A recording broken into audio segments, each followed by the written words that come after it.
Video শুরুতেই সকলকে জানাই নমস্কার। আমার এই ছোট্ট সংসারে আপনাদের অনেক অনেক স্বাগত। আজকে আপনাদেরকে বানিয়ে দেখাবো নিরামিষ দই পটলের রেসিপি। যা গরম পড়েছে, এই গরমে বেশি তেল মশলা দেওয়া খাবার কারোরই ভালো লাগছে না, তাই খুব কম তেল মশলায় বানানো আর খুব সহজভাবে বানানো এই রেসিপিটি একবার হলেও বাড়িতে ট্রাই করবেন। আশা করি আপনাদের ভালো লাগবে। প্রথমে যেটা করেছি, পটলের খোসাগুলো ছাড়িয়ে নিয়ে গাটা একটু চিড়ে নিয়েছি। এরপর আমি এটার মধ্যে পরিমাণ মতো লবণ আর পরিমাণ মতো হলুদ গুঁড়ো দিয়ে ভালোভাবে মাখিয়ে নেব।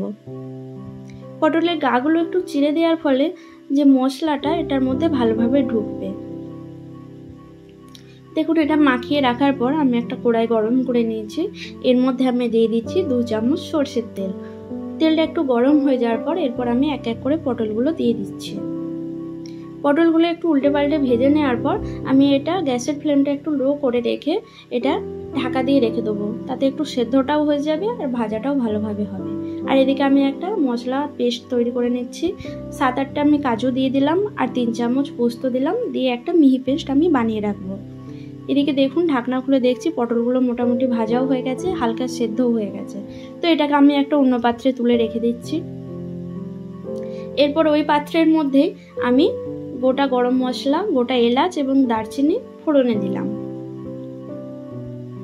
আমি দেখলাম তেলটা একদমই কম হয়ে গেছে, তাই 1 চামচ পরিমাণ তেল আমি এর সাথে অ্যাড করলাম। ফোড়নটা ভাজা হয়ে যাওয়ার পর আমি যে মশলার পেস্টটা করে রেখেছিলাম কাজু আর পোস্ত, সেটা দিয়ে দিলাম। এবার এটাকে ভাজতে ভাজতে দেখুন কড়ার মধ্যে লেগে যাচ্ছে।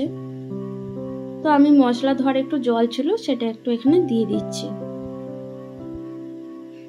এই গরমের দিনে এই কম তেল মশলা দিয়ে বানানো খাবারগুলো কিন্তু শরীরের জন্যও ভালো, আর যেহেতু এটা দই দেওয়া থাকবে তো একটু টক টক থাকবে, খেতেও ভালো লাগে। দেখুন, জল দিয়ে আমি একটু কষিয়ে নেওয়ার পর এরপর এক এক করে গুঁড়ো মশলাগুলো দিয়ে দেবো। লবণ হলুদ আগেই দেওয়া আছে, তাই স্বাদটা আমরা বুঝে দেবেন আপনারা। তো আমি এখানে একটু লবণ, একটু হলুদের গুঁড়ো, 1/2 চামচ লঙ্কার গুঁড়ো, 1/2 চামচ জিরের গুঁড়ো আর 1/2 চামচ ধনের গুঁড়ো দিয়ে দিচ্ছি। দিয়ে ভালোভাবে সবগুলোকে কষিয়ে নেব। দেখুন, মশলাটা এরপর কড়ার মধ্যে লেগে আসছে। এই পর্যায়ে আমি 3 চামচ ফেটানো টক দই আমি এখানে দিয়ে দিচ্ছি।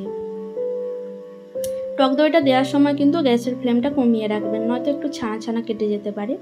তো এটাকে এবার ভালোভাবে কষিয়ে নেওয়ার পর যে দেখুন কষিয়ে নিয়েছি, এরপর তেল ছেড়ে দিয়েছে আর মশলাটা কড়ার মধ্যে লেগে যাচ্ছে। এরপর আমি ওই দইয়ের বাটি ধোয়া জল একটু এর মধ্যে দিয়ে দিচ্ছি। আপনারা যেরকম ঝোল খাবেন সেই অনুযায়ী জলটা দেবেন। দেওয়ার পর এটাকে আমি ফুটতে দেব। এর মধ্যে আমি 1/2 চামচ চিনিও দিয়ে দিচ্ছি, তাতে কিন্তু স্বাদটা আরো বাড়বে। আপনারা চাইলে চিনিটা স্কিপও করতে পারেন, কিন্তু চিনিটা দিলে এর স্বাদটা আরো বাড়বে। তো এটা ফুটে উঠলে আমি এর মধ্যে এবার পটলগুলোকে দিয়ে এটাকে গ্যাসের ফ্লেম কমিয়ে ঢাকা দিয়ে দেবো, যাতে পটলটাও ভালোভাবে সেদ্ধ হয় আর মশলাটাও এর মধ্যে ঢুকে যায়। এই যে দেখুন মোটামুটি জিনিসটা কতটা মজে এসেছে আর রঙটাও কত সুন্দর হয়েছে। ব্যাস তৈরি হয়ে গেছে দই পটল। নিরামিষের দিনে আপনারা এই পদ দিয়েই একতলা ভাত খেয়ে নেবেন।